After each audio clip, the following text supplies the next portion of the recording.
Sino po yung pinaka-kinatatakutan yung prof sa MCN? Pinaka-kinatatakutan? Prof, kahit anong subject.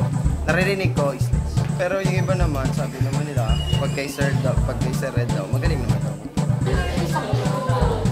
Si Ma'am Ferrer. Kasi though magaling siya magturo, stricta siya gano'n.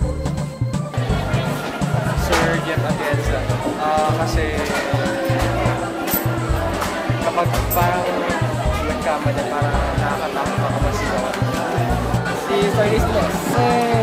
Alam ko, square root lang ng klase na pasa sa kanya kaya nakakatakot talaga yun. Sir Magbano. Parang, ewan ko, basta yun. Actually, kaming accountancy students si Ma'am ko. Kasi, mabait siya, pero nakatakot siya kasi mahirap siya magpa-exam. Nagagalat lagi mo pa. Ay, syempre, usapan na yun dito na kapag, di ba, matik pag naging prof mo, sure pay, gano'n. Mr. Max, kahit di ko siya rin yung prof. Kasi sabi, pag daw humikay ka, quiz daw. Yun, parang nakakaba, kailangan lagi daw na Yun.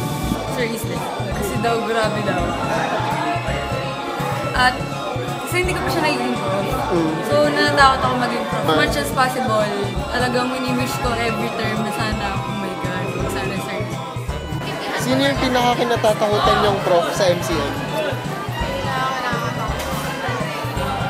Wala pa naman na ikaw. Wala pang terror eh. Walang name na nagpapop sa isip mo kapag sinabi yung word ko ba? Wala talaga? They see me rolling.